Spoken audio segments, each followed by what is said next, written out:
You are live. Good morning. Welcome to the monthly meeting of the Commission on Ethics and Lobbying in Government. We are here in New York with Commissioner Ayers mobile, virtual. Thank you for joining us. We will commence our meeting by having our Executive Director announce the quorum. Thank you, Chair Austin.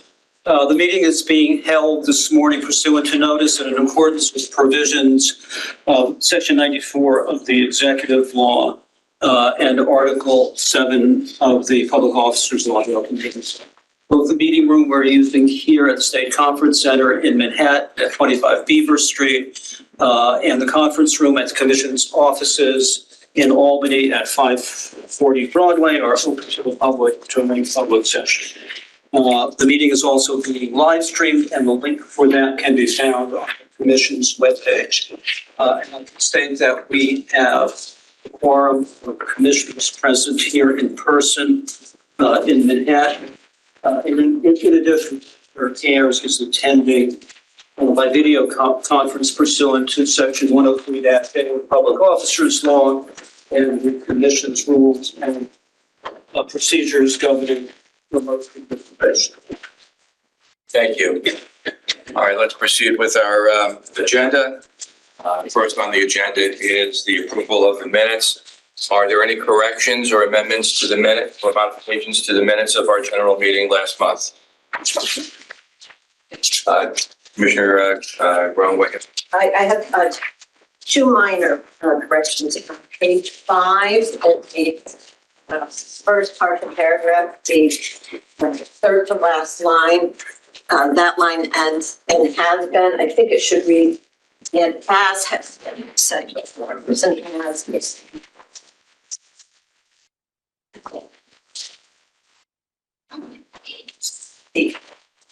The other one is on page 4, on the first paragraph, discussing the budget update. The second to last sentence reads, procurements that will consume additional non-personal service costs. I think we need to say consume funds. The second under, I just think if we're talking about procurements that are going to consume. Understood. Thank you. So that's it. Yes. Sorry. Anyone else? I'll entertain a motion to approve the minutes as modified. I'll make it. Commissioner Edwards and Commissioner James. All in favor? Opposed? Unanimous. Thank you. Next on the agenda is a report from staff. Thank you, Chair Austin. The operations updates are under tab B in as we have been doing some time now. We are providing, in addition to relevant activity figures for the most recent month, in this case, February 2025, in the first column. Each report also includes comparisons to activity in the prior month, column 2. The comparable monthly and year-to-date periods in 2024, columns 3 and 5, and the current year today, which is in column. Let me call the Commission's attention to investigations and enforcement statistics on the first page of the operations update. We received 21 tips, complaints, and referrals in February. We received most of those in the 18 applications, and a total of 8 matters, all polling matters, were closed. 4 new investigations were open. You received notice of those as well in the applications. The resulting ending figures are 181 and 55 matters respectively. That's a net overall change of plus 13 in open and pending matters in the aggregate. Questions, comments? Brian or Michael, anything to add? Next page 2, ethics, advice, and guidance. This is what everyone was a record, near record response for Some guidance inquiries to the commission. As is typical, post-employment and outside activity, inquiries, requests, approval requests make up the bulk of those, the majority of them. The thinking continues to be that the increased training that's being conducted under the supervision of the commission is having an impact on those numbers. Last year, in the aggregate, he ran 60% higher than the prior year. This month, compared to February of 2024, is over 70% increase in those inquiries. So the numbers are staying up. I think that's a positive thing. And that state employees and officers are reaching out for advice and guidance, not just to us, but of course to their local ethics officers. And if you look at that, when you cite that data, that statistic, does it, how comparable is it to the percentage of people who took the course prior to ELCRA? In other words, we had a smaller pool to work with. And they, my question is, what percentage of that pool participated? How do you compare that to what I'm putting out now? Because the increase could also be due to the volume.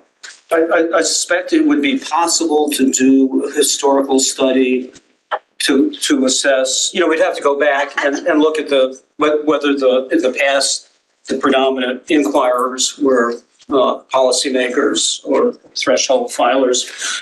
Certainly the outside approval requests that are coming to us are still the same population because the regulations require policymakers, statewide electeds, to come to us for advice and guidance. So that part of it's stable. With respect to the rest of the workforce, general inquiries, post-employment would fall into that category. Obviously, tenfold increase in the population that we're reaching. We have not experienced a tenfold increase in the inquiries we're getting. I don't know if one can draw any conclusion from that or not. It's just a number, a pair of numbers. And to the extent, and this I think is consistently true, the largest single category of inquiries is mandatory under the regulations are outside activity approvals. And that population hasn't changed. The frequency of training for that population has gone from inception and then every 3 years to inception and every year. Maybe it's having an impact there, but that would be something that would require some inquiry to look into that. Yeah, I'm not suggesting you go to any in-depth study about that. Just when you cite such a significant increase, I want to be clear that we are unable to determine whether that increase is due to improvements or due to the increase in the number of populations we are now guided to serve. That's fair. That's fair. And then we've talked about metrics before, impact, and you'll be presenting something related to that later on. I will say that the staffing plan, the staffing and preparing it for its adoption and modification by the commission, included an increase in the advice and guidance unit, substantial increase in contemplation of increased inquiries coming in as a result of the expanded training requirement. And while I can't say it's one-to-one, it's a good thing that we increased staffing for that unit because we've kept the increased staff pretty busy. Commissioner Carrison. Do we keep records, and it might be not today, obviously, but at some point to go over, like, how quickly are these guidance questions turned around? Does it vary? Yeah, Michael Sanders, our director of ethics and oversees the unit, unfortunately, is out today. He has a plan in place. Keith can talk to it. Keith. St. John, our general counsel, the turnaround is tight. Right now, it's a matter with, I know Michael Sanders asked the attorneys who handle the attorney of the day rotation to try and turn them around in 4 days. What happens in a case where, you know, a state employee gets an invitation? It's, you know, in 4 days and they talk, do we?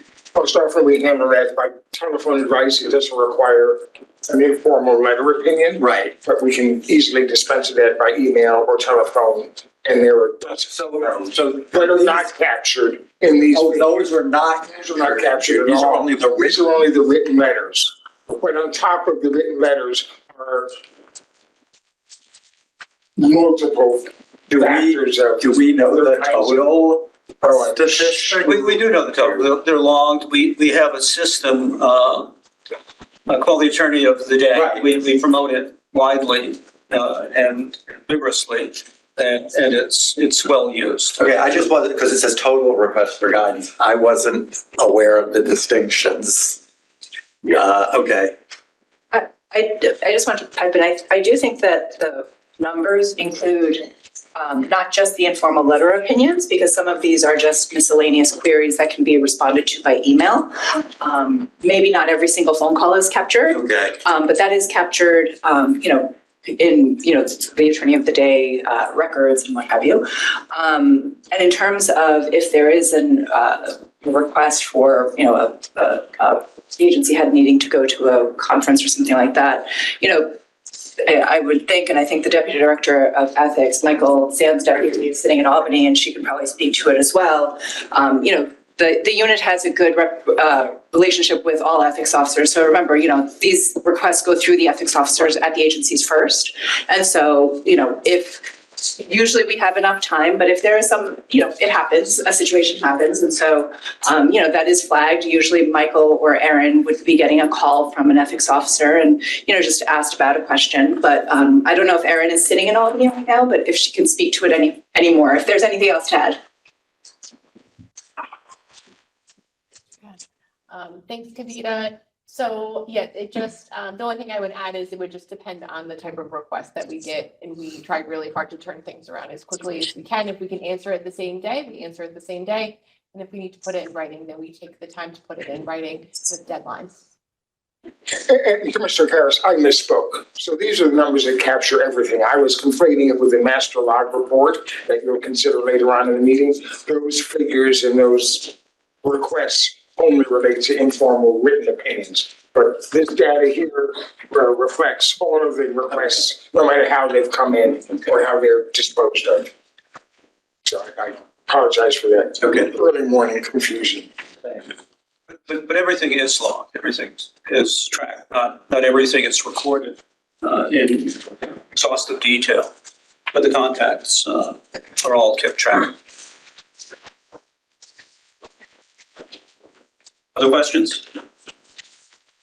Next page, page 3 is lobbying. February was the second month of the new biennial registration period.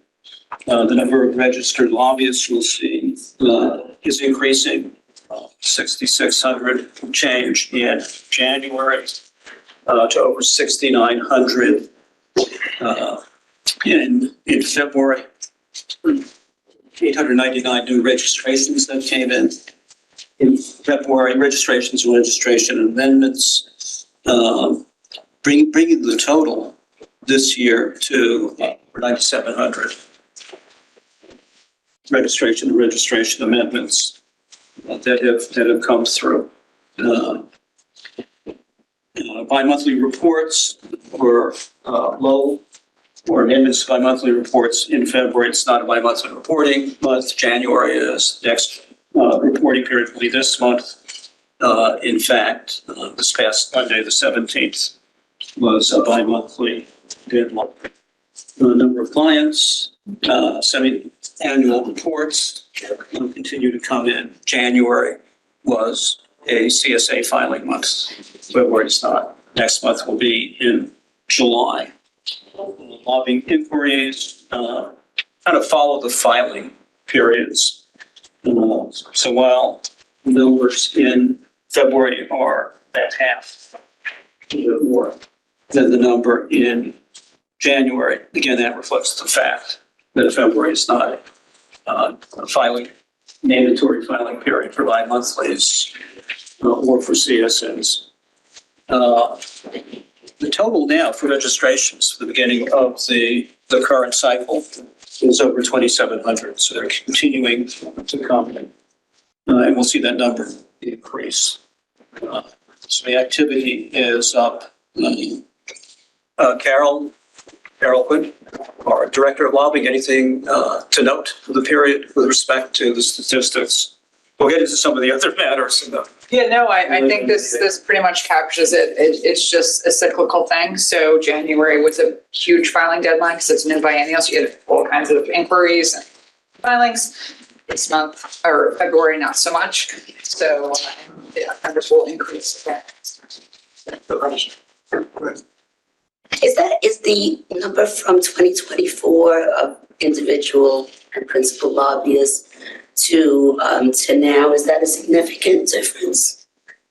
It's like 1,000 less. The totals, you mean the year to Number date? in, column 1.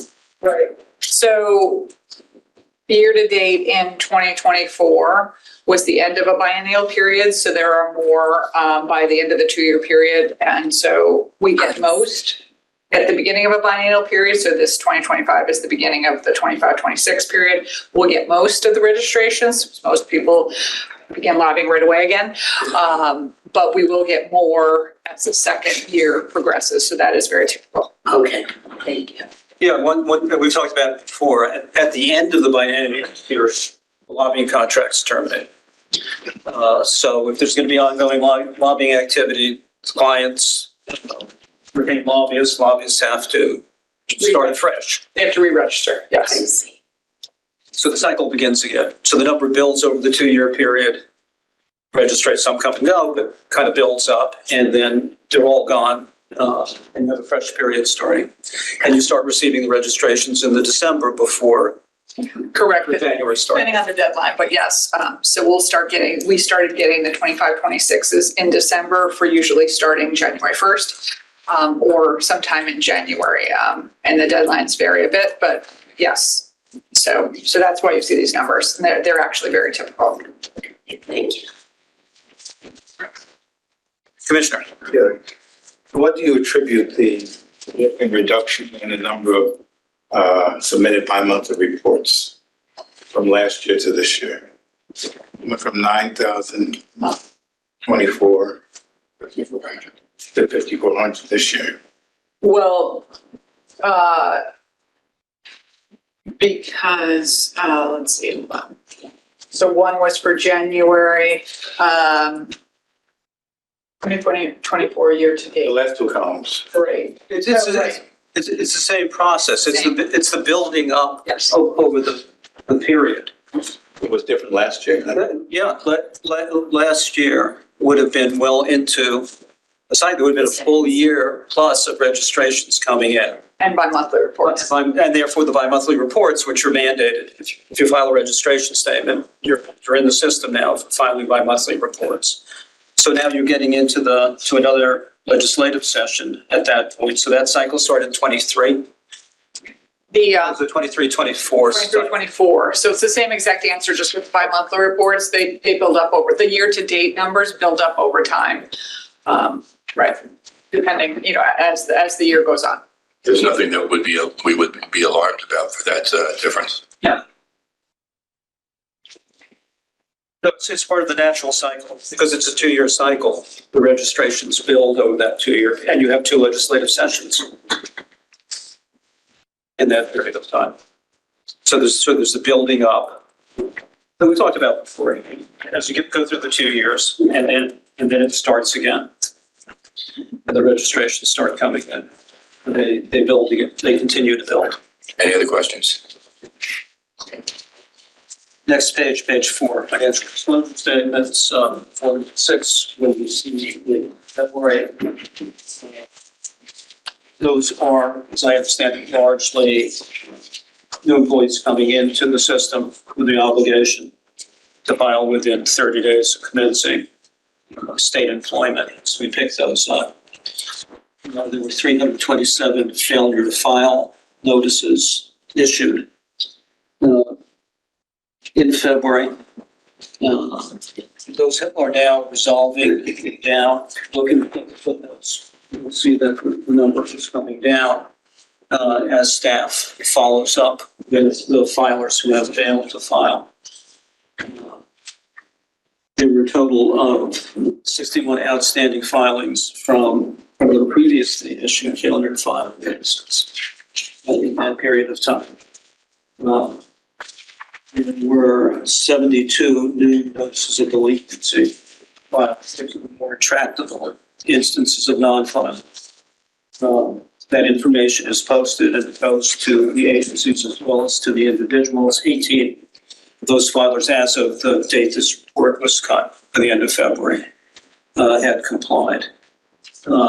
Commissioner James, you had asked the February meeting for a breakout of the 41 prior outstanding notices of delinquency, which related to essentially to the year before. And you had asked for the breakout of those. 7 of those were first-time filers, 30-day filers who had not filed, and 34 were annual filers. None of those 7 have since filed. Of the 34, 2 have filed. So the number has declined from 41 to 39. So that's where we are. The next step in that process is for the financial disclosure unit to turn those matters over to investigation and enforcement to follow up. Any other questions? Are these people paying fees for like this at this point? That's an interesting question. The answer is no. They are not, there's no late fee assessment. If they fail to file ultimately and it goes to investigations and enforcement, there are serious penalties that can be assessed for those non-filers. But in terms of, unlike in the lobby, which does have a provision for the assessment of late fees, there's no comparable provision in Section 94 of the executive law or in 73-A of the public officers law. So we have to change legislation to impose fees. I just think it just costs so much in terms of staff time. I mean, it just seems a lot of resources being applied to this process. And it might be easier if people understood that they risk paying penalty if they don't pay on time. I mean, we're talking about not being able to meet our complement of staff based on our proposed staffing plan. And I'm just looking at how we're expending resources in this way. Why should we think about suggesting legislative changes to impose fees at these earlier dates? Maybe not as heavily as it is if you go any further, but yeah, we don't currently have that as a legislative proposal. Melinda's not, is on vacation now. Melinda's not Deputy Director of Financial Disclosure, but Assistant Director Andrea Robbins is available. Thank Thank you. And I think Andrea can explain that the unit is ultimately extremely effective.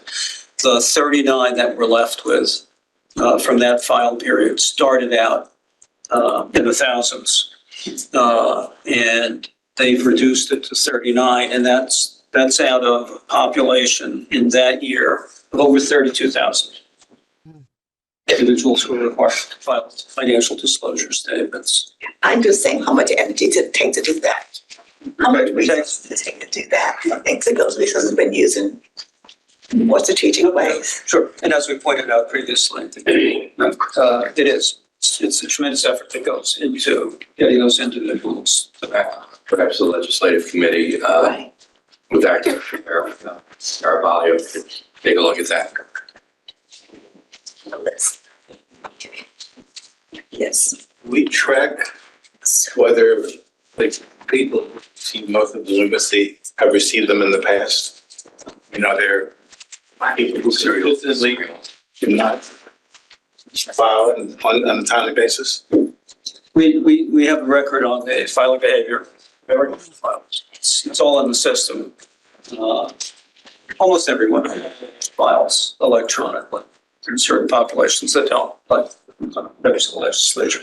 But I guess having that information would be helpful And we keep that in. determining whether we want to recommend legislation. Yeah, you will see in the next monthly reports, we're adding a row, keep cumulative track of the notices of delinquency that have been issued. We don't track it internally on an individual basis. We're not presenting that to commissioners, and we do post the notices of delinquency on the website. So those are all tracked.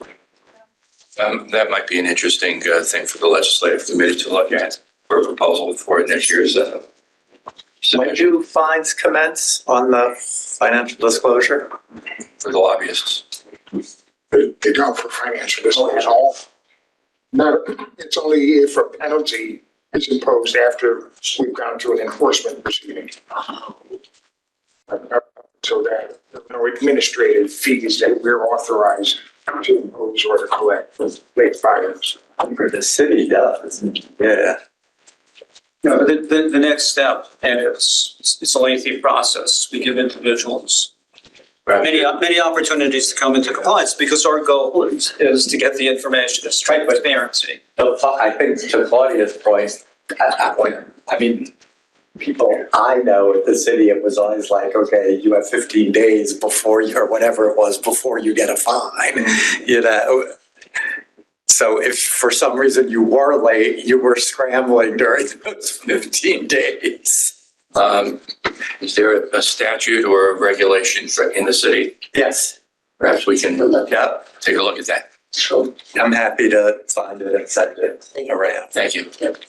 Let me ask Andrea Robbins, our Assistant Director at FDS. Anything to add to that, Andrea?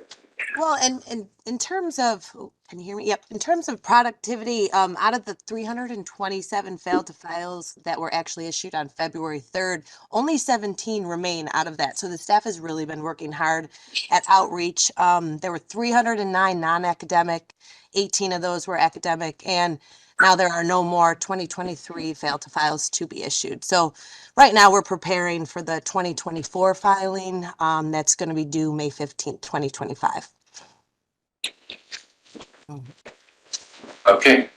Thank you. Thank you. Thank you, Andrea. Sure, of course. Any other questions? Sure. Next page 5. Training statistics. And as before, we're continuing separately to report the live online trainings that we do versus those conducted by agency ethics officers and trainers in the field, as well as on-demand trainings. The aggregate number, that's the number of training individuals we trained, agencies trained, and those who took on-demand training, 8,000 individuals. I have to state that that is not a final number. The data continues to come in while we have built in coordination with ITS, a very sophisticated system for capturing lawful. It's still not a point where we have all agencies in the system, and there's still a lot of manual keying in that has to be done by us and by them. We're working towards getting everyone into the system. That's going to take some period of time. And we're still working with some of the major bodies out there to get them online as well. But you'll see, if you look, for example, at the aggregate total for January, which have been reported last month, just under 8,200 because of additional reporting that's come in. It's grown by almost 50%. So it's up to 12,000. So I expect the 8,049 that we're seeing in the aggregate for February will likewise grow. So the cumulative total year to date is over 20,000. Again, I'm sure we'll see growth in that. Bear in mind, our target for this year is in excess of 300,000 trainings. The aggregate total of 10, getting in that 20,000 to 35,000 or so that we end in 2024, but is now at 365,245. We have a way to go. By my calculation, we have to average over 27,000 trained individuals per month to hit the total out there. What if you can, I'm sorry. Yeah, I was gonna say 12,000 a month is, even if it gets to 15,000 a month, it's not 27, it's 27.5. And we'll talk more about that when Edwards gives the patient committee. Mr. Harris. To that point, I mean, we've discussed in the education committee, you know, there are challenges. We may just not be able to overcome all of the challenges if they're agency specific and funding of agencies and contractual. But are we doing anything to try to get those numbers up? Is anyone else outside of our agency assisting us, you know? Yes. How are we going to grow those numbers? Yeah, there are a number of ways. One, in my view, the on-demand module is underutilized. It's underutilized in part because it's not being used as much as it should be by those who have access to it. So I think that there should be greater recourse to that. It's also underutilized because it's on the state learning management system, and only 60% or so of agencies within the state out of the 380 agencies plus that are out there that have access to SLMS through that system. So we are working to convert the module that we have so it can be used on more systems. The SUNYs are able to use it. They each have their own learning management systems, but not every agency or authority has a compatible learning management system. We are getting estimates. We have one here. We're doing some procurements with Rockefeller University, SUNY Albany, to do some conversions of the platform. We also have to create accessibility, language, physical, and other challenge accessibility for our modules in order to increase the availability of it. So there's a lot that needs to be done. It's not an expensive process. Also, the training unit staff itself is just licensed some additional software. They're going to try to make some improvements on their own to expand the availability of it. By my calculation, of that 345,000 or so who were trained through the end of 2024, more than half, substantially more than half, probably over 200,000 of those individuals received live or online training. So they're eligible to take on demand. So if we can increase the accessibility of on demand, have it available so it can be accessed on regular HTML platforms. There's a little bit of a cost that we or agencies incur in web hosting for that kind of thing. So we have to figure out how to allocate those costs. We can get big chunk of folks onto that. There has to be more live training. The training group has been hosting sessions with ethics officers to address their concerns, to provide added resources. You saw as part of the comprehensive review process, a lot of input from ethics officers and a lot of steps are being taken to improve outreach and to try to provide greater tools. So we're doing those kinds of things. But there may be more that needs to be done in order to address the issue of getting the numbers up. But the staff really raised some major barriers that we have to overcome that will go beyond fixing the technology. You know, like how do you deal with situations where our requirements conflict with union regulations? How do you deal with the whole notion of reaching staff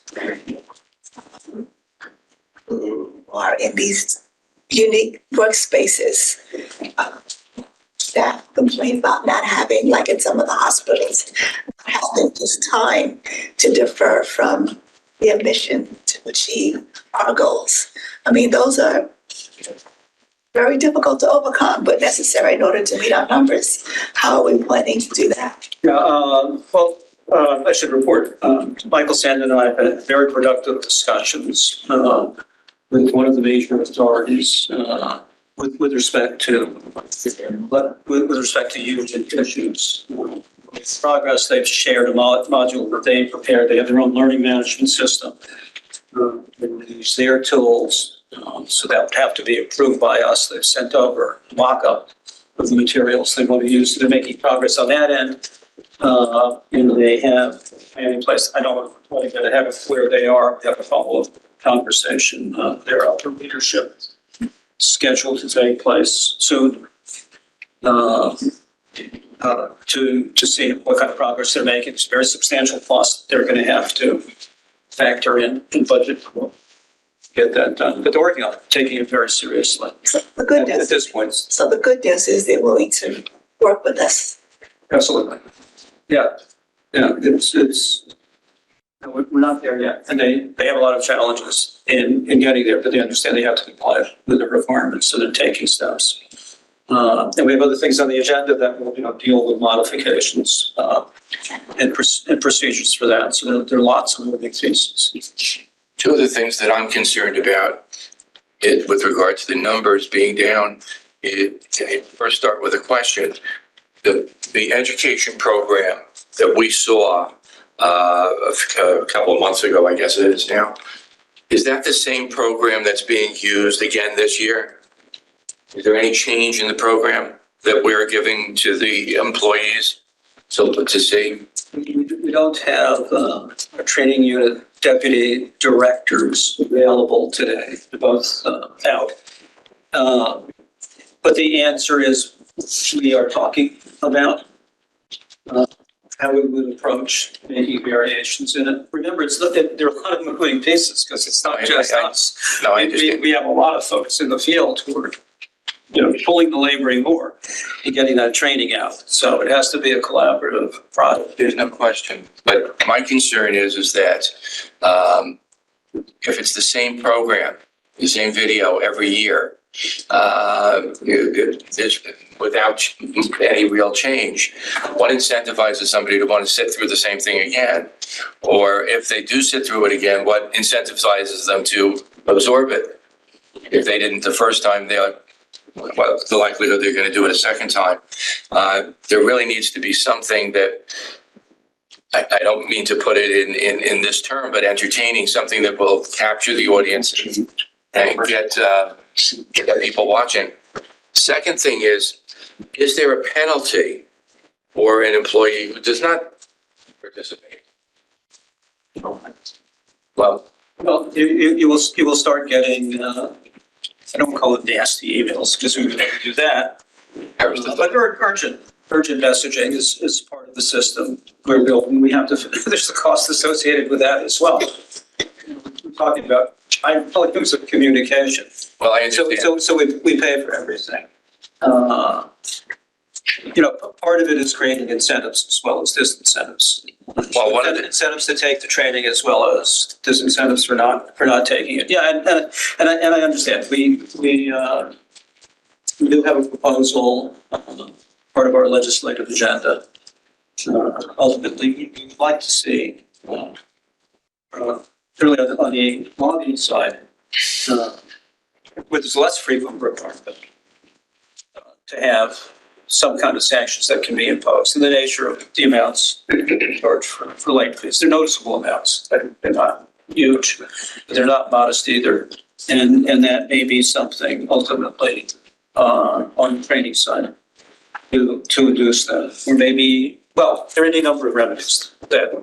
Well, one of the suggestions that I was going to make is that to disincentivize non-compliance or non-participation is if someone is brought in on an ethics charge, if they hadn't watched or participated in the program, that a hearing officer could determine that to be an aggravating factor in determining penalty. Is that something that we can, how would that work as a regulation? Do we need the legislature for that? Yeah, I don't want to give a legal opinion on that.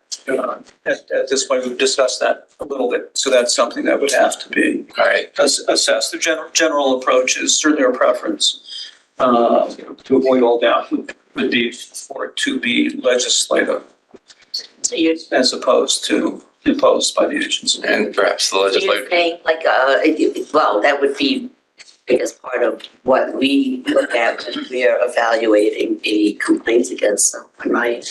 But how do you do it in the work? So it would be something you do in the workplace, right?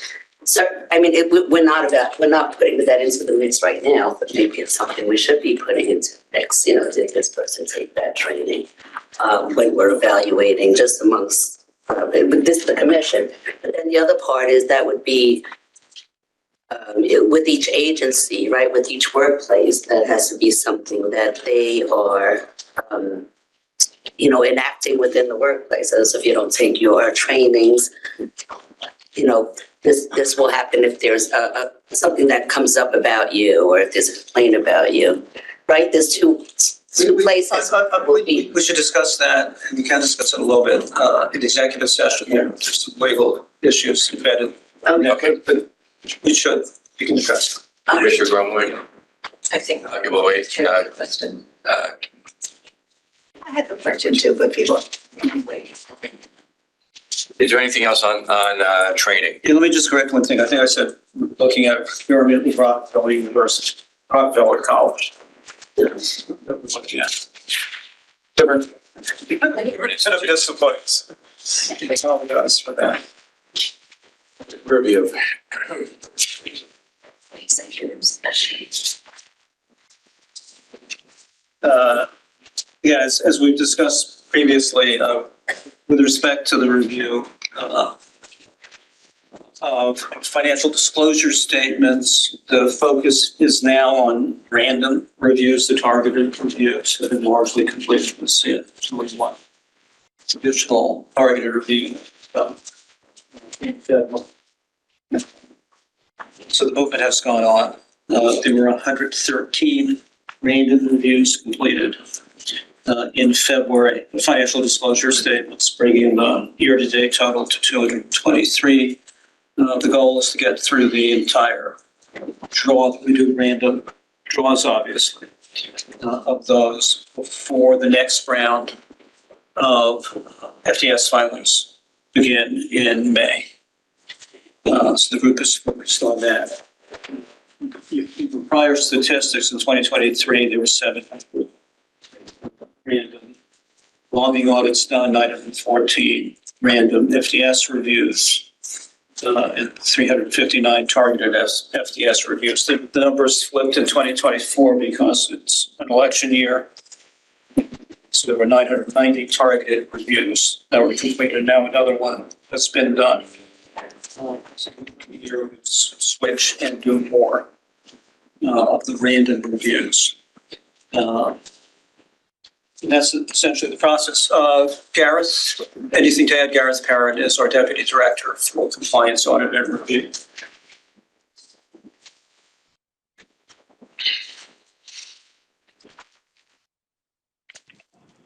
Good morning, everyone. Yeah, I think you pretty much covered it, Judge. I think, in terms of the review part of the house, we're working on random reviews now. I'm showing my camera so dark. And so we're probably a little more than halfway in terms of random reviews, as the judge says. We'll go on the random reviews until about May 15th or so, or sometime after May 15th, after the filing deadline, and the focus essentially shifts. Once we exhaust the random review, the focus essentially switches back to the targeted list, and so the numbers are what you see there are cyclical. At the end of the day, the numbers will essentially equal out to something close to what it was in aggregate for the prior year. But other than that, Judge, I think you pretty much covered it. Thank you. Thank you, Gareth. And again, the goal of the unit has been to complete in toto 1,800 to 2,000 targeted and random reviews and all the audits. Staffing plan calls for an additional auditor on the Albany side. Gareth is actively posting for that and receiving resumes. So that's moving forward as well. Any questions? So the system is completely up and running. It's the system that you guys have been working on is completely up and running. And has that made a significant difference? Gareth, yeah, I believe it's now up and running. Yeah, I'm sorry, I totally missed that. Were you speaking about the new audit software? Yes. Yes. So it's operational. It's operational. We started on the lobbying side. We're going to try to use this software for both the lobbying audits and on the FDS review side. So we started on using it on the lobbying side in February here because we just had a new draw, and we've used it in lobbying. It has its glitches, but overall it's been more efficient. It's been a more efficient way of doing our lobbying audits than the prior system. So it's working fine on the lobbying side. We're going to transition it over to the FDS side here in May once we start working on the targeted reviews. But yeah, we've been using it on the lobbying side, and it's been going well so far. Obviously, it's going to improve as time goes by, just like when we had the first version of the software. Over time, we sort of figure out what works better for us and what is more efficient for us. So as time goes by, we're going to improve it some more, but it's been working fine so far. Thank you. Thank you. Yeah, and again, that's sort of an undocumented feature, the fact that the group is now looking to expand the use of it to the financial disclosure side. It was originally planned only on the lobbying audit side. So hopefully, we'll pay off. And a lot of work went into it to get it up and running. So it's great appreciation to Gareth and the unit for getting that. Any other questions? We're up to page 7, the communications office. Again, another busy month in terms of volume. 7 FOIL responses with a large volume of paper of 1,000 pages produced. 17 requests pending, all timely, but there's a huge amount of other work. It's sort of not even the tip of the iceberg that the unit is doing. The deal of social media pushing out, the deal of posting of mission information, assisting with all sorts of training sessions, dealing with the press, updating our work with the legislature. Emily DeSantis is our director of many things, communications and public affairs, our public information officer. Emily, any more detail? Just, this month has been busy, and we'll talk about it in a little bit with the legislative committee report with meetings with members of the legislature. So that's one thing that's taken up a significant time. And then just to give you all a heads up, we're going to be start for the annual report shortly. So you'll be receiving emails from me about your bios soon. That's it. Thank you. Commissioner. In terms of the social media, what are the platforms that we're using? And also, on the followers, it seems like the total January and February numbers, but some of the followers in February are the same as in January, so it went from 700 to 724 as opposed to 724 new followers in February? No, so that's cumulative, the followers. So we had 700 in January, we had 724 in February. And if you've noticed, it's dropped off a little bit from what we had last year. And that's because of the huge migration away from the platform X. So some people have moved away from that, and we've looked into what platform folks have migrated to, and it's kind of scattered. So right now we are on X, Facebook, Instagram, and LinkedIn. So the year-to-date should be 724, right? As opposed to 1424? Oh, yeah, I see what you're saying. Yep, that's correct.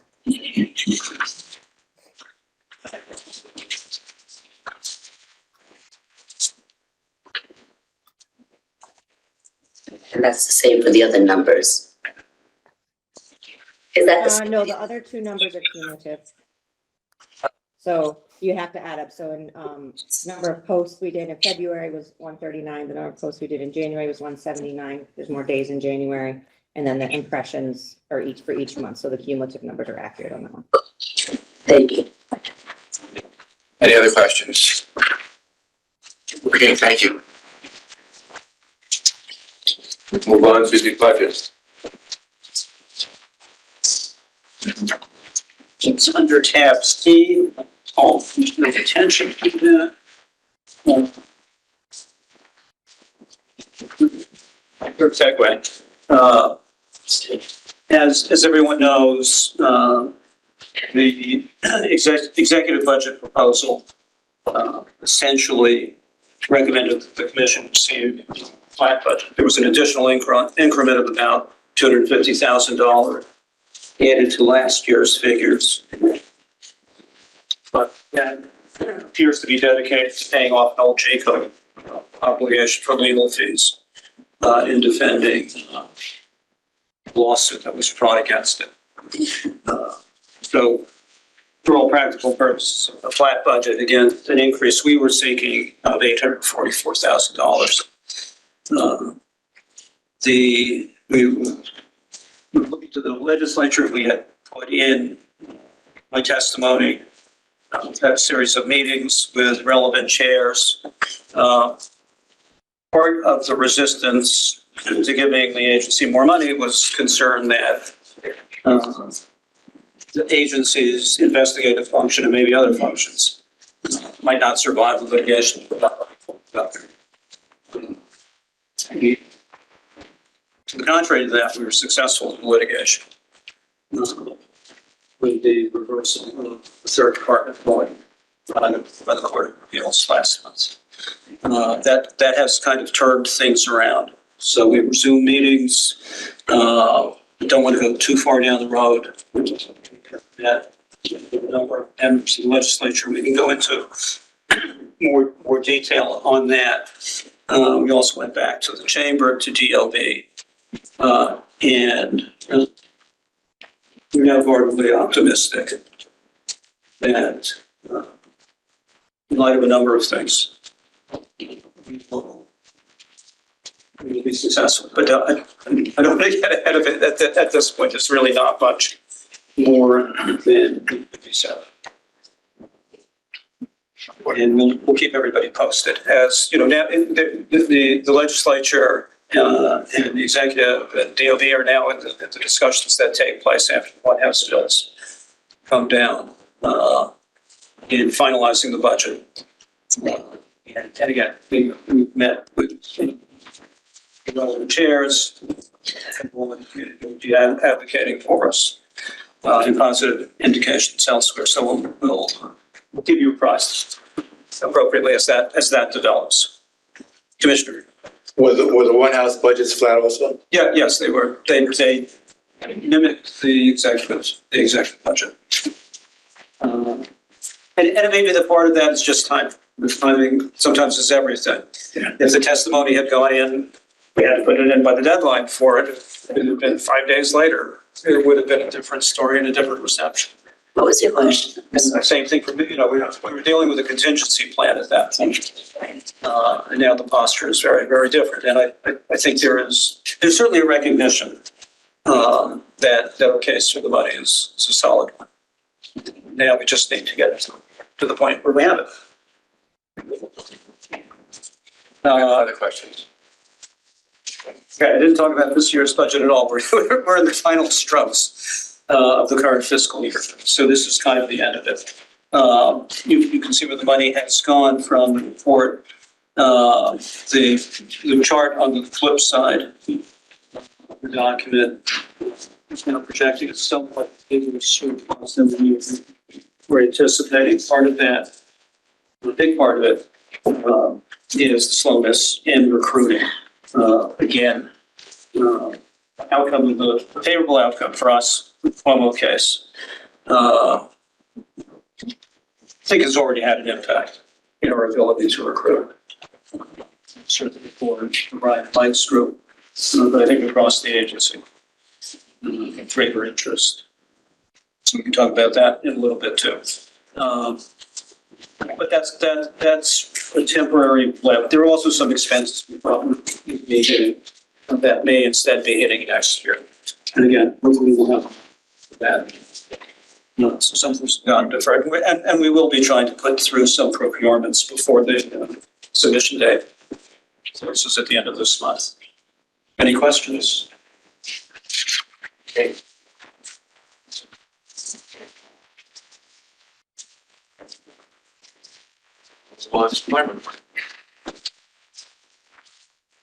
Let me just say, we don't, it's in my secret, you make sure I'm not sequencing differently. There were no paid per diems for March. We expect payments will be made in April. I'll report, and unless, there are estimates, unless there's a desire for me to read estimates, we'll just wait till those are finalized. If that's all right? Is acceptable? I think that works. Thank you. Can you, recruiting update? I could do that, or you can go to the report. No balls in your report. I missed it. My apology. You can change the section. You're anxious to get there. That's fine. Very good news. Right after the last convention meeting, we onboarded in the training unit, a new training associate, a new trainer, who's already off and running. I would ask. That's fine. No, this is a full-time employee. Oh. Well credentialed. I'll introduce her because, Michael, Megan, and I think are not present. I know Michael is not. Her name is Becky Carosa.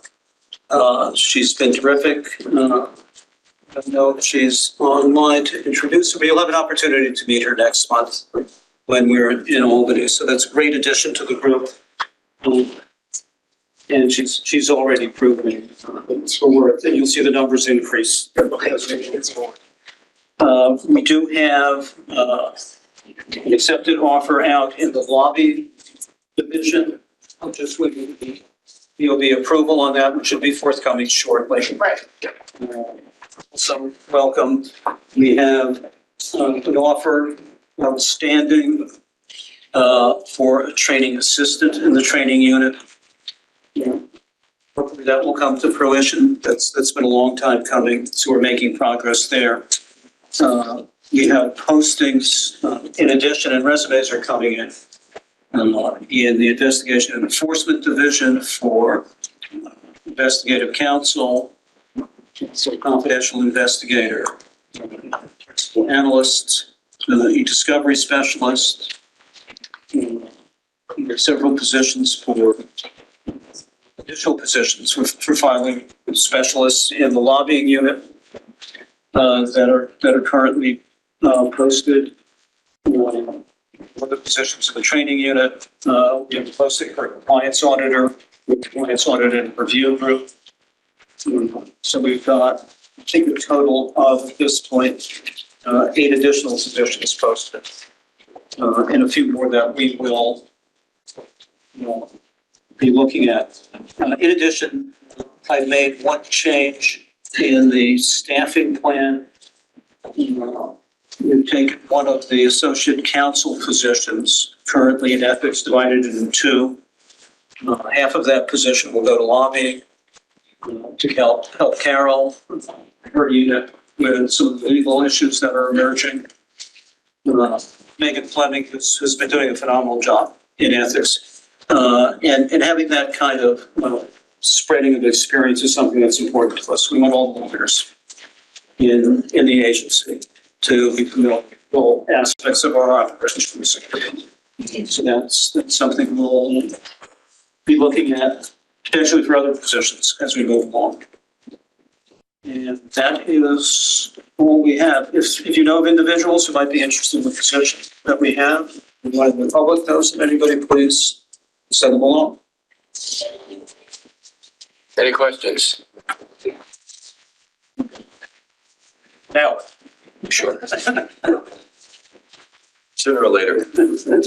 Okay, obviously, because of illness last month, we weren't really able to have much in the way of legislative committees or any of the committees meet due to quorum problems.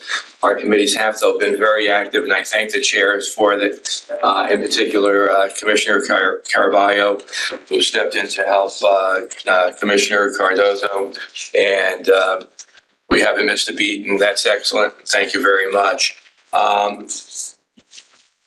We have some things that we're going to be dealing with in the executive session, but I would publicly like to thank Brian Weinberg for his efforts with regard to how we close cases and the like. You'll be seeing that in the executive session, but he deserves a public thank you for his efforts to help make the process quicker, easier, more understandable, more efficacious, so that we can do things that we need to do in addition to just dealing with these cases that should be closed. So with that in mind, we will get to that. Let me just call on the various chairs and see if there's any reports that they have for us. Administration, Commissioner James. Thank you, Jordan. So as you mentioned, we had a meeting about closing procedures because some of the information in Brian's recommendation is confidential. We're going to do that in executive session. We also talked about whether we should be adopting Robert's rules. That's later on the agenda. And actually, I think we may table it because we've got some input from a commissioner. So we may want to table it, have that discussion late next month. With doing the evaluation process for staff, and then the de minimis or minor matters, how to handle those. We realized that we need to first define what we consider de minimis or minor matters. So the staff is going to come up with a recommendation for that. We'll revisit that in 6 months. Thank you. Are there any questions? The Legislative Committee, Commissioner Caraballo. Thank you, Chair Austin. The Legislative Committee met on March 11th, and we met so that other commissioners would be able to discuss proposed legislation that was not on our agenda. So we discussed about 28 proposals for new legislation, and we decided to just keep the legislative agenda as is for the moment, and we're gonna work on studying issues with the rest of the proposals. And so we will get back to you on that in the next meeting. Thank you. Finally, the Education Committee, and I would be remiss if I didn't note the efforts of that committee, preparing a report with a 3-year plan that we have as Exhibit Z that I believe will be next up for our conversation. But thank you to Commissioner Edwards, who's really been very, very focused on not only our education program today, but our education program in the years to come. So thank you for that. And with that, I will turn it over to Commissioner Edwards to give a report. Okay, thank you, Commissioner Weston. As you know, last month you approved our goals and objectives for the next 3 years between 2025, 2028. And we agreed to come back this month with an action plan with regard to how we intended to achieve those goals. And so you have before you, and I think the background information on the plan. and the actual plan starting on page 3. It reflects and they reflect our goal, reflects how we plan to achieve those goals over the next 3 years. It includes supporting staff recommendations to hold off on their 3-year goals until next year. We learned about all the challenges that the staff faces. In addition, this is the first 2025 will be the first full year of implementation of the training as outlined in Pembroke. And with that, we thought to use it as a base, to allow staff to use it as a base year and come back to us next year with a plan for how it plans to execute over the next 2 years, after taking into consideration how they resolve some of the issues concerned and examining the extent to which the operations runs as expected. It also includes the commissioner's concerns about maintaining data needed to measure the effectiveness of our programs, and that's included in this plan as well.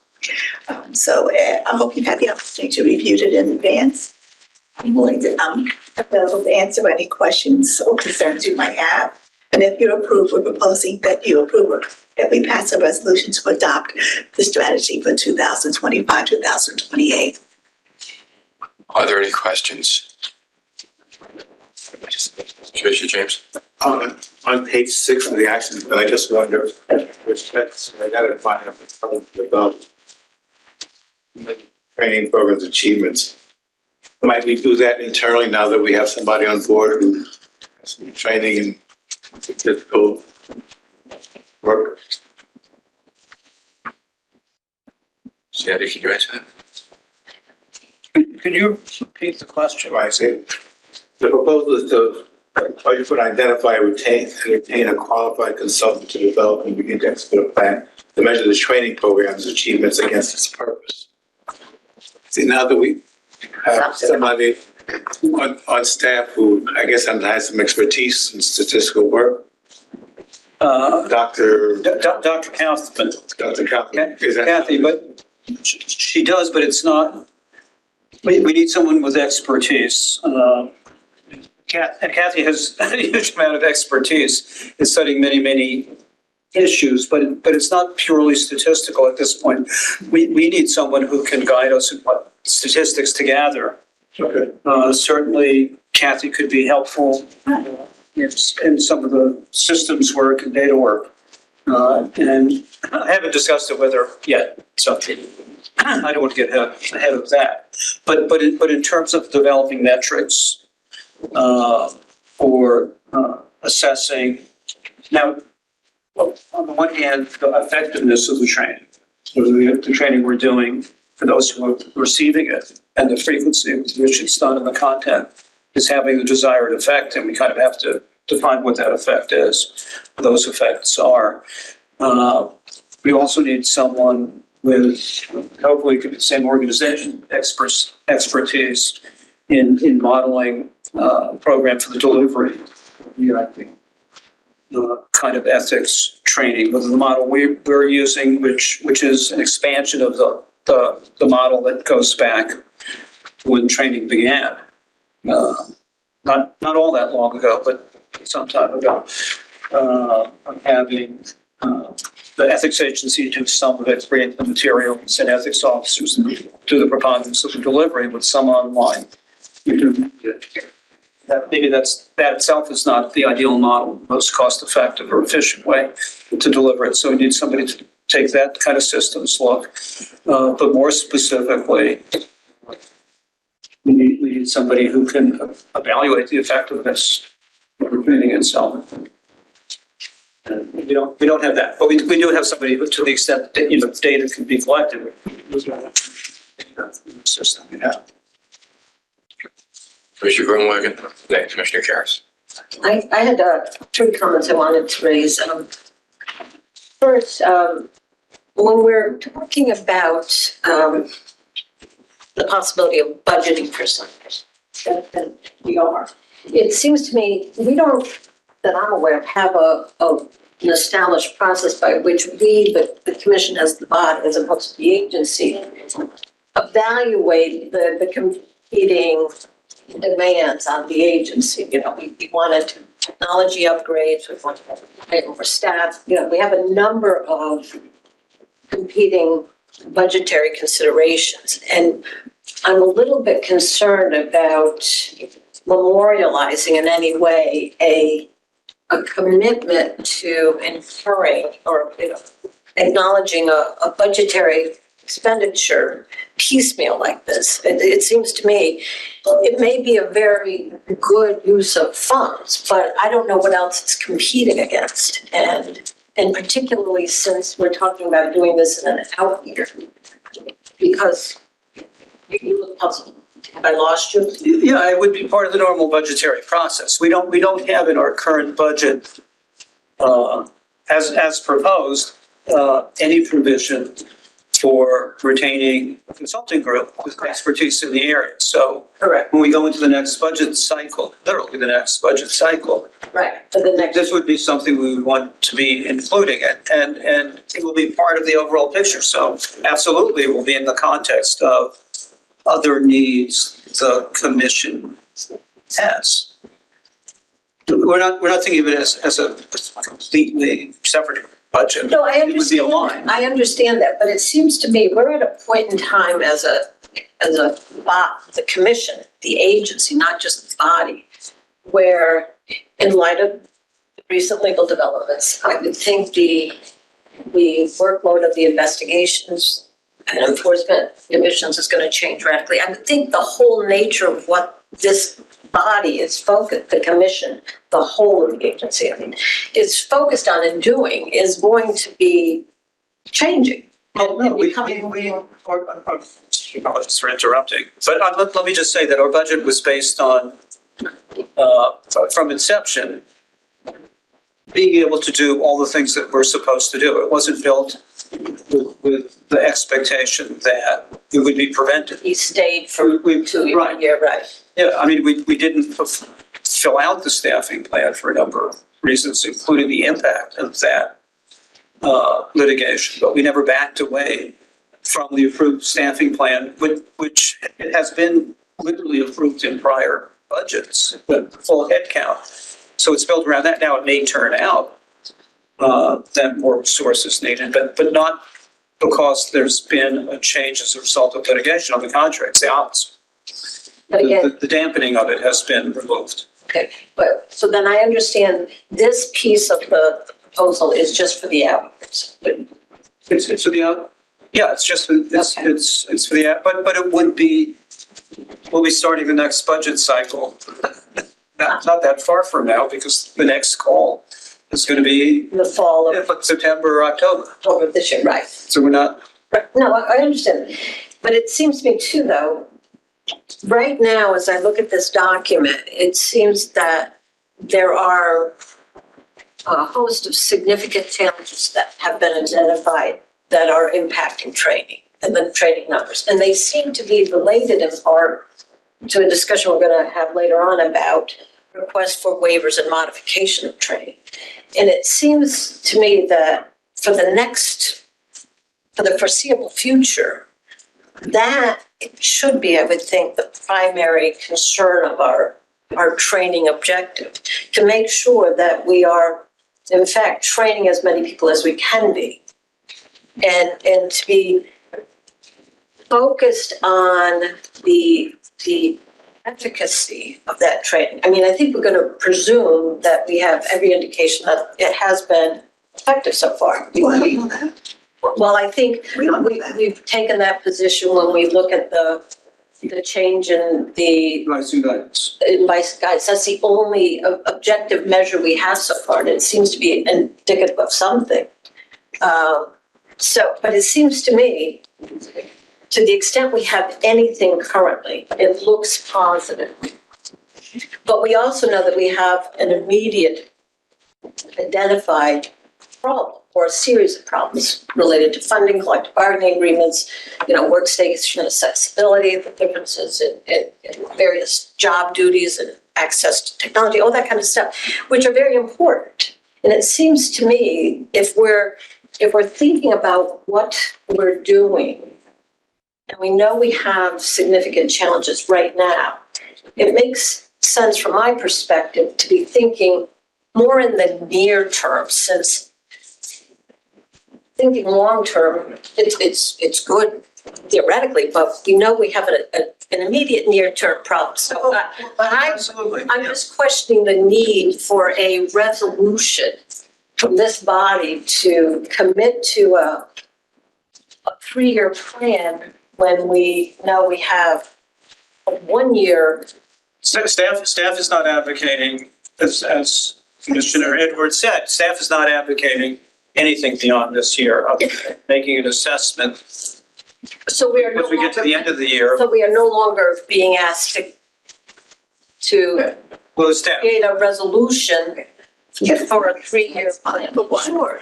We discussed and approved a 3-year plan last year, and it's last month. Right. And it's the second year, that's the second period that we did that. We did it in the beginning between 2002 and 2005. And it was approved a second time for 2005, 2008. Number one. Number two, what we're bringing forth are the strategies, and it sounds to me that you're suggesting that, unless I'm misunderstanding, I guess your question seems to be, is research and evaluation one important to the commission's work in the short term? And two, is it competing with other pressing needs? Am I right? I'm asking, no, I'm not questioning it, it's important. In the short term? I would think anybody who's charged with any kind of training has an obligation to ensure that they're delivering effective training. So that's a given. What I'm saying is that the world in terms of ethics training changed radically when ECRO was passed. We hear that all the time. We had a tenfold increase in the number of workers to be trained. In the relatively, historically speaking, short time that we've been implementing that much expanded obligation, we have come to realize that there are a plethora of obstacles to meeting the legislatively mandated goal. And it seems to me, many of which are not within our control, but they are really impeding the legislature's intent to have statewide training. It seems to me that as we're thinking about the best use of the agency's resources and focusing on how we're delivering and meeting the training obligations, it seems to me our first focus should be on addressing those concerns. And because there's limited resources, there's limited staff time to be focused on everything. So yes, if we had to prioritize staff time in the training unit on working on the things the executive director mentioned earlier, talking to the bigger agencies about how to deal with some of the collective bargaining issues or some of the technology issues, that's all going to take staff time. And it seems to me in the short term, yes, I think that's a priority for the agency over, thinking through all the means to evaluate the efficacy of the training. So yes, if your second question was, do I place a higher priority on dealing with the known problems to the long-term assessment of the program? Yes, because as I said, I think to the extent we have any indication of how effective the training's been, we've got it in the monthly numbers or something. A couple of things. I don't disagree with you. And that's why we indicated that we would begin examining we would begin budgeting and identifying the resources we need for research, which really would begin in 2027, 2 years from now. We took the priorities into consideration. We're not suggesting to be done this year. We said we begin looking at it next year and we would do implementation in year 3. But two, one of the mistakes agencies often make is they think about how they're going to evaluate a program after the program has been implemented. And the best time to evaluate the program is to put the component in place at the beginning of the program. So you filter in so you can monitor the changes, like for example, the legislative changes you talk about, or the union change we talk about. That's all filtered in as we conduct the research. So in my opinion, we understand that there are some pressing needs that need to be resolved. We took that in consideration and extended or put off the research component until the last year and a half of the period, and we recognize the importance of understanding how the various changes are being impacted over time, and this strategy allows us to do that. Let me get further to that. From staff's perspective, we're doing all the things we can do to ensure that as many people as possible are receiving the training. We've crafted training protocols that are consistent with what we understand our obligation to be under the statute, to design the trainings, make them available to agencies, to have intervening on-demand course available. It's called a refresher, but we've used it more broadly. The challenges we face, and to make sure ethics officers at agencies understand what we're expecting of them, what the state is expecting of them in the way of ethics training. So we're doing all of those things. We're working with bodies that have labor management, things that they have. We're not putting those off to the future. We're doing all of those things. We're going to make changes to the module, the on-demand module, so it's available for agencies and individuals. We're collecting all the data we can collect, we're getting all the information we can into the system. We're doing the things so we find new challenges all the time. We want to email reminders, but some agencies have issues about giving us email address. So we have to work through those. We have legal issues we have to address. We have to negotiate MOUs. We're doing all that. We're not putting it on.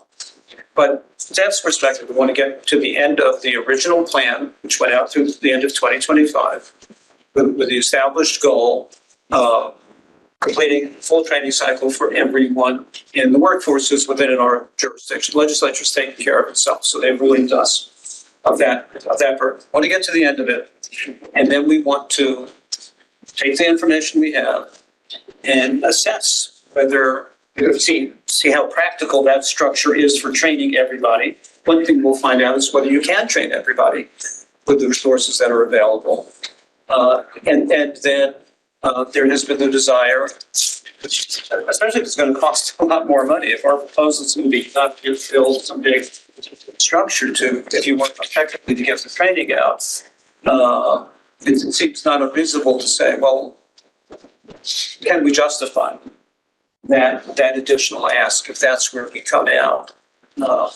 Or is what we're doing, the number we're reaching ultimately okay? Those are all the questions we want to ask. We're not doing that instead of doing everything we can to push out the training and to deliver it and to work with our partners at the agencies to see that. And I wholeheartedly support that. I think where I'm getting confused is maybe I misunderstand this document.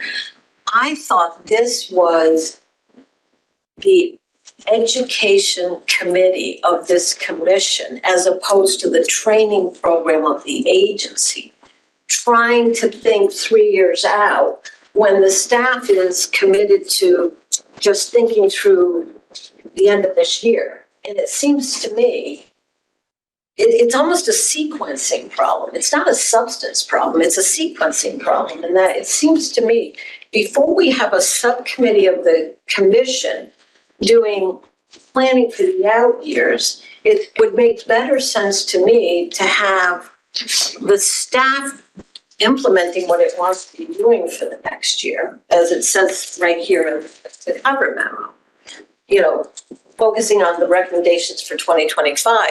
And until you've got some experience with what happens in 2025. It strikes me as premature to start thinking about what's going to be, what should be the primary focus for a subset of the division. No, one at a time. It says we're waiting until that we're using this year as a base year. Yeah. So they can talk it and they can experience what occurred. And then the following year, we think about how we plan to measure that. I get that, but it seems to me, maybe it's the request too that this somehow get memorialized as a resolution. That I guess, I know I'm very process oriented, but I don't understand why. So are you questioning the resolution we approved last month? That, do you want to change that? We did pass a resolution last month that the 3-year strategy was approved once Is that again. on? Yes. Yes. So this I is just. thought we approved a plan. I didn't know we approved it as a form of request. Well, the goals were. The goals were approved. Goals were approved, but not the strategy. Okay. For achieving them. Okay. So the goals were set. Okay, Not, but now we get there. then maybe it's just a terminology concern. Approving plans is fine. But I think we've done that all the time and having an approved plan. So it seems to me if we just approved a plan, we've approved the plan. I guess I got thrown off where you said you're asking for this to be embodied as a resolution, which has a specific meaning in our. Is it not a resolution? Was the goals we passed last year, was it a resolution? I don't think so. No, well, it's done by motion. It was just an approved plan. But I think. So you think you're getting upset about putting forth the resolution? Is that it? I'm not upset. I mean, concerned or a question, I don't. I'm trying to understand. It's a motion. It's a motion to approve a strategy. I think Is it aspirational or, I think it's aspirational in terms of how we're gonna go and then put the meat on the bones as we go. That's my understanding. Am I correct? I think it's semantic. I think it could be a motion to approve the plan, just as we approved the comprehensive review plan, the expanded staffing plan. All we're asking for is a motion to review a plan. That's fine. But it's not a lobbying issue, so it's the difference between a motion and a resolution. Plan has been Legislative approval. Correct. not to I understand. If you go back to when I started, I said 3 things. The third one was, why are we doing this as a resolution? But now I think I understand. It doesn't need to be a resolution. It's a misunderstanding as to what we're being asked to do. Right, so I'd like to put back, I'd like to propose. 1 second, Commissioner Karas. That's okay. Okay, fine. Commissioner Edwards.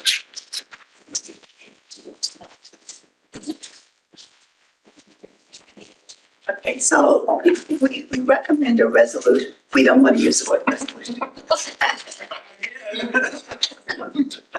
proposed recommendation. Resolution has specific meaning within the context of the commission, so. So I think maybe you want to Make a motion. Adopt this as the Plan. recommendation of the. Okay, Education. so the education committee recommends we adopt the action plan as outlined below. Approve. Just say approve the action plan. Just That a we motion to approve the action. We approve the action plan outlined. Is there a second? I'll second. Commissioner Karabalas, any further discussion? We'll take a vote. All in favor, please say aye. Aye. Opposed? Passes unanimously. Thank you. I would think, and now as a postscript, if I could just say that obviously we need to be focusing on what needs to be done to get hold of the issues regarding getting people to attend, changing the program so they'll want to attend, and the like that I had mentioned before in the context of this plan. I just wanted to remind the executive director, either the executive director or our director of public affairs can just mention the bills that were that staff met with legislators about. We can do that. I kind of covered it in summer. We can go through it in more P10 now. Just 1 second, Sam. Is there anything else from the education? I just thought it was something that to Okay. committee, Yeah, so. let's hear a report on the status of our legislative initiative for this year, and we will Hey, did you want to give that or did you want me to give that? Emily, you can do it. You can do it. Okay. So, in the No, past month or so. So in the past month or so, we met with 4 members of the legislature, Senator Shelley Mayer, Senator James Skoufis, Assemblymember Karen McCann, and Senator Liz Krueger. And we have another meeting coming up with Assembly Member James McDonald. And all the meetings, the legislators are very supportive of us and our agenda, which was great. And to date, we have 5 proposals that have been introduced this session. 3 of them have been introduced in both houses, and those are our training noncompliance penalties for lobbyists and clients, requiring the electronic submission of all lobbying filings, posting the financial disclosure statements of candidates, requiring the electronic filing of all financial disclosure statements, and eliminating the physical access requirement for advisory committees and subcommittee public bodies. And we have been in touch with Senator Skoufis's office, and he's expressed support for our accessorial liability proposal. And so we've been in discussions with him to hopefully get that one introduced as well. And then I think we wanted to note too that we've received some support for good government groups in the past couple of weeks. One, in terms of their support for our budget needs. Reinvent Albany and both NYPIRG have publicly stated support for our budget needs, which is great. And Reinvent Albany has also publicly endorsed a couple of our proposals. How many of the bills that you just mentioned, Emily, are 2 House bills, and how many are just the one house of the other? Three of them are in both houses and 2 are in one house. Okay, thank you. Are there any questions?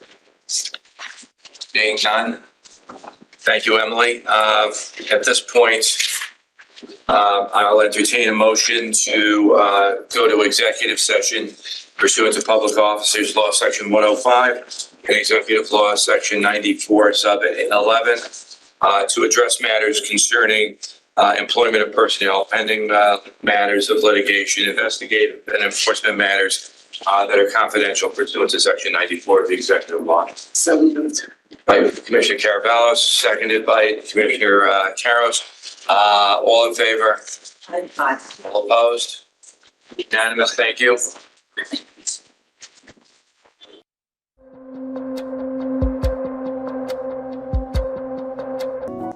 You are live. All right, we have just concluded executive session.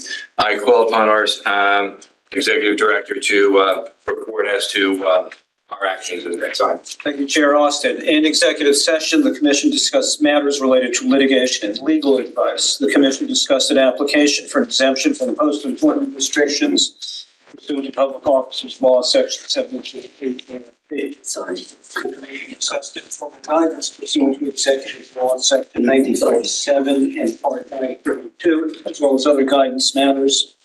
And the commission discussed steps in several investigative matters and discussed the number of investigative matters. Thank you. All right, remaining on our agenda then is item number 7, proposed resolution concerning requests for ethics training extension and exemption. I'll entertain a motion to send that back to staff for a draft of an advisory opinion. Regulation. Regulation. Draft regulation. My apologies. I switched them out in my notes. To draft a regulation that will address the issue. So Commissioner Caraballo, seconded by Commissioner Edwards. All in favor? Opposed? Unanimous. Next on the agenda is item 8, Public Officers Law, Section 73, 8B and 73, 4A, which is to revisit a decision that we previously made in December of 2024 with regard to and 8B, request from Homes and Community Renewal.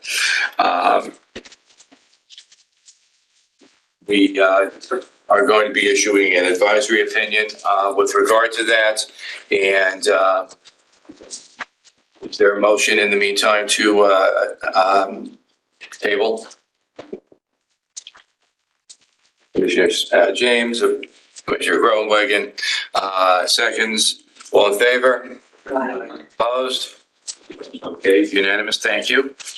And there was a resolution from the Administration Committee with regard to our rules of order. Commissioner James? At this time, I'd move to table that in light of the fact that we've received some input from a commission member.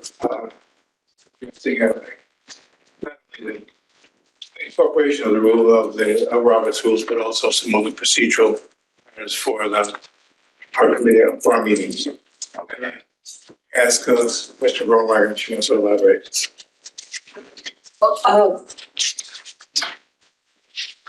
At one time, this body was considering a resolution on meeting rules, and it fell off our agenda somehow. And I know during the committee meeting, there was discussion about if we were going to speak to the applicability of Robert's Rules of Orders to our meetings. There was the option of doing a freestanding resolution, or I believe somebody suggested perhaps folding it into a broader meetings resolution. And so I started trying to revive that meetings resolution, but I circulated it very late in the day yesterday to the chair and the committee chair and the executive director. And so I think it's inappropriate to try to consider it, to have any discussion of it without everyone having had ample time to comment on it and suggest any other revisions. So if it's acceptable, I'll circulate that, or I'll have the chair circulate it, or Please. the executive director circulate it. Thank you. Is there a second to the motion to table? Or I'll assume that was a second to the motion to table. That was the discussion. It's tabled. Yeah, I seconded it. Then there was. Oh, I didn't hear this. I didn't hear you. Yeah, and then there was discussion. Okay, fine. Motion is made and seconded. All in favor? Opposed? Okay, thank you. It's unanimous. Is there any other new or other business? What do you propose? Oh, mention that we're having an election. Oh, there will be an election for chair and vice chair at our next meeting. Is there anything else? Okay, I'll take a motion to adjourn. All right, Commissioner Harris and Commissioner James seconded. All in favor? Aye. Opposed? We are adjourned. Thank you. We're off.